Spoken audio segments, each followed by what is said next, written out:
नमस्कार, आप सभी को बहुत-बहुत नमस्कार। आज के चेयरपर्सन प्रोफ़ेसर पंकज सर को सादर प्रणाम।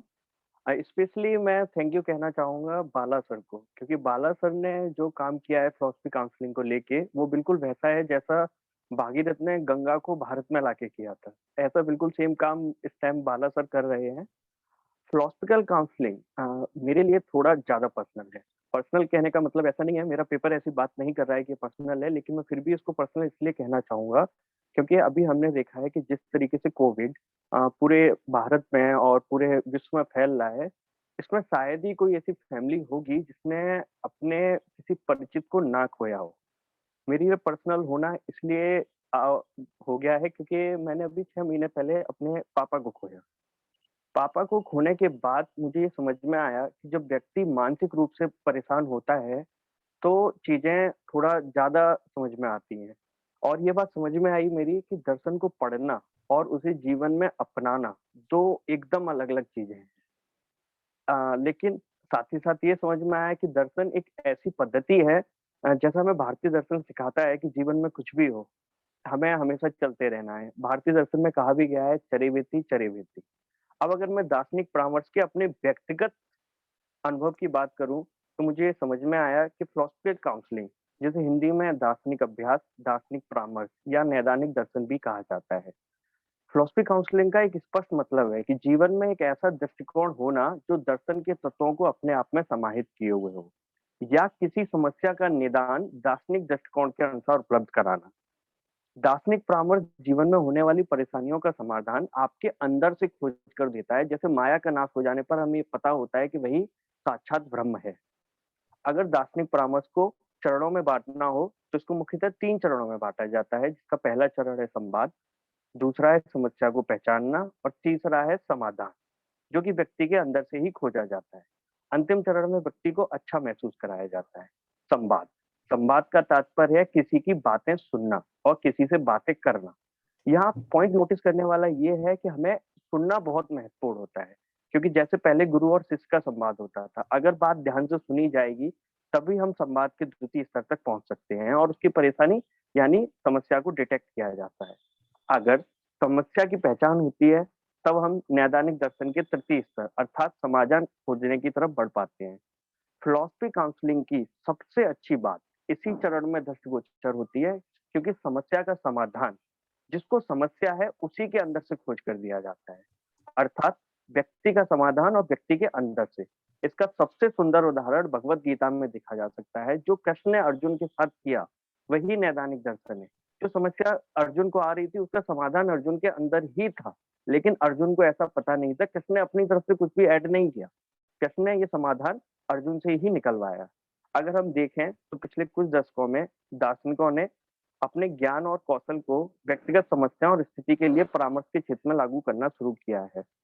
एक अगर दार्शनिक परामर्श और साइकोलॉजिकल काउंसलिंग में एक बड़े अंतर की बात की जाए, तो ये स्पष्ट समझ में आता है कि दार्शनिक काउंसलिंग में अपनी तरफ से कुछ भी नहीं जोड़ा जाता है, जबकि psychological counselling follow up questions या फॉलो अप एक्टिविटीज की बात करती है कि अगर आप ऐसा करेंगे तो ऐसा नहीं होगा। जबकि फिलोसफिकल काउंसलिंग ऐसा नहीं करती है। फिलोसफिकल काउंसलिंग आपकी बातें सुनती है और आपको आपके अंदर से समाधान खोज कर देती है। अब अगर आगे बढ़ा जाए और फिलोसफी काउंसलिंग के मानववादी परामर्श की बात की जाए, तो मनोवैज्ञानिक अब्राहम मास्लो और कार्ल रोजर्स ने 1950 के दशक में इसकी विकास किया। अब बेसिकली इस बात पे आधारित है कि मनुष्य का अपना दुनिया को देखने का एक अलग नजरिया है। ये बेसिकली आपके सेल्फ पर फोकस करती है, और शायद ये बहुत समय पहले बुद्धिस्ट फिलोसफर जिन्होंने माइंडफुलनेस की बात की थी, वो लोग भी यही बात करते हैं कि हमें किसी को भी अलग-अलग नहीं देखना चाहिए, बल्कि व्यक्ति को हमें समग्र रूप से देखना चाहिए। लेकिन मानववादी परामर्श की खास बात ये है कि वो ये मान के चलते हैं कि लोग दिल के अच्छे होते हैं और अपने लिए सही चुनाव करने में सक्षम होते हैं। और वो ये भी मानते हैं कि हर किसी का अपना विकास करने की जन्मजात क्षमता होती है। अगर मानववादी दार्शनिक की बात की जाए, जैसा मैंने किया अभी थोड़ी देर पहले कि हमें ध्यान से सुनना चाहिए, तो ये लोग सक्रिय श्रवण के माध्यम से ही अपना जो भी क्लाइंट है उसकी बात सुनने की कोशिश करेंगे। और वो इतने ध्यान से सुनते हैं और वो ये बात अपने क्लाइंट को एकदम सुनिश्चित करते हैं कि हम उसकी बात सुन रहे हैं और वो क्या कहना चाह रहा है। अगर हम इसको चरणों में बाँटना चाहें, तो तो ये कहते हैं कि मानववादी परामर्शदाता ये मानते हैं कि मनुष्य की स्वयं की ज़िम्मेदारी है और मनुष्य की जीवन की गुणवत्ता का सुधार मनुष्य के अंदर ही है। ये बेसिकली रीज़न, साइंस, इंट्यूशन और क्रिएटिविटी को नियोजित करते हुए मनुष्य की क्षमता को पहचानते हैं।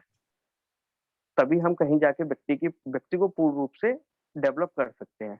अगर ध्यान से देखा जाए तो जिस तरीके की बात कोचिंग में की जाती है, जब एक कोच होता है वो इस बात पे ध्यान ज़्यादा केंद्रित करता है कि व्यक्ति हाल-फिलहाल कैसा परफ़ॉर्म कर रहा है।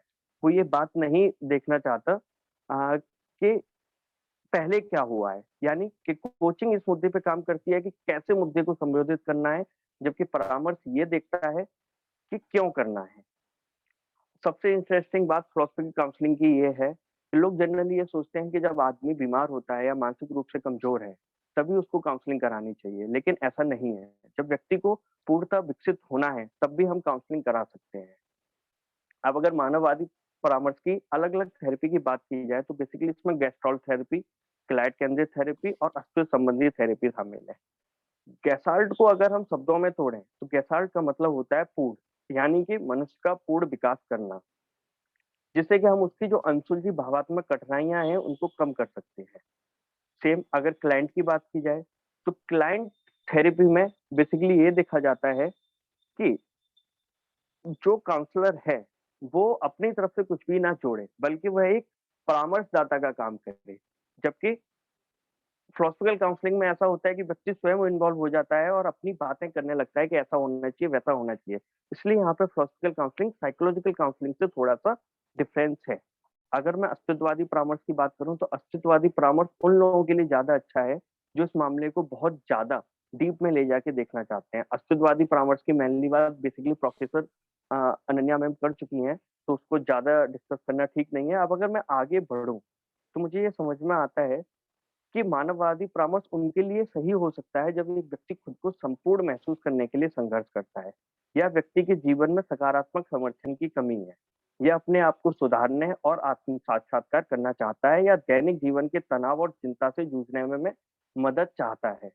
मानववादी परामर्श व्यक्ति का आत्मसम्मान बढ़ा सकता है और व्यक्ति के जीवन में सक्रिय दृष्टिकोण को बढ़ावा देता है।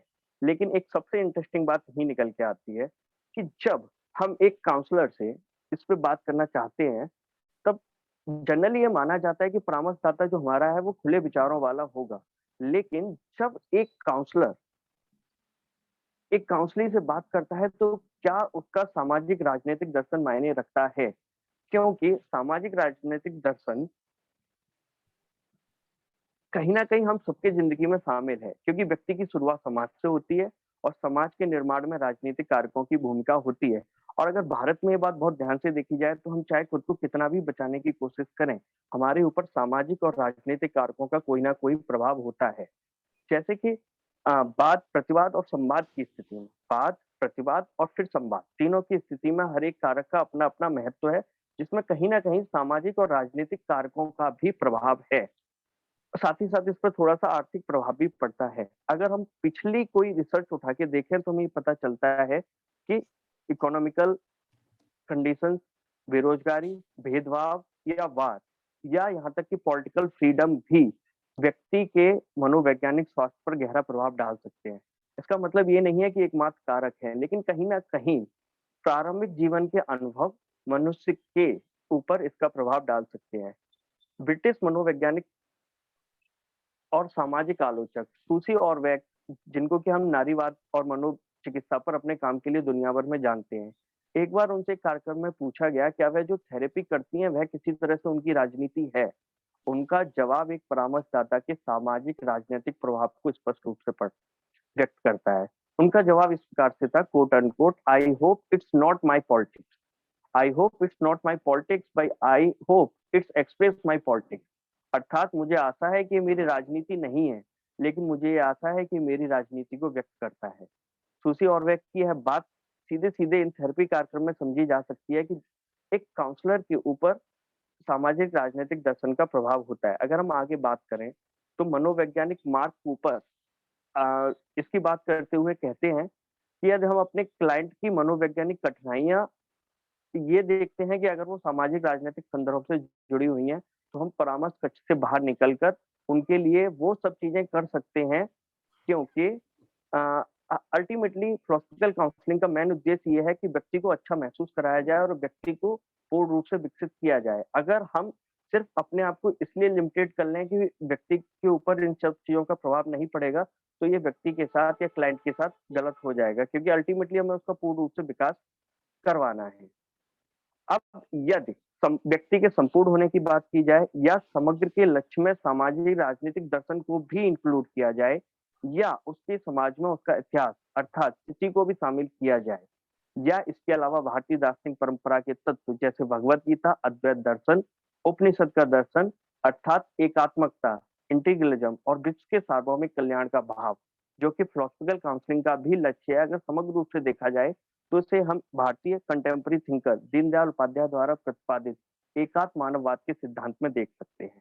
यदि हमें फिलोसफी काउंसलिंग को शुद्ध रूप में प्रयोग में लाना है, तो एकात्म मानववाद एक परिष्कृत सिद्धांत के रूप में देखा जा सकता है। ये सिद्धांत फिलोसफिकल काउंसलिंग के कई व्यवहारिक पक्ष को अपने अंदर समाहित किए हुआ है। जैसे फिलोसफिकल काउंसलिंग बंधुत्व, प्रेम, परस्पर सहयोग, संबंध और अहिंसा पर आधारित है, ऐसे ही एकात्म मानववाद के अंदर भी ये सारी भावनाएं समाहित हैं, जैसे सर्वभूत हितेशा, सर्वे भवन्तु सुखिनः, सर्व खलित ब्रह्मा, वसुदेव कुटुम्बकम, सो अहम, तत्वमसि। यानी कि इन सबको अगर हम ध्यान से देखें तो बेसिकली ये समझ में आता है इन सबकी एक ही चीज है। इन सबका मेन उद्देश्य यही है कि प्राकृतिक असमानता को घटाया जाए और प्रत्येक व्यक्ति के प्रति सहानुभूति पैदा की जाए।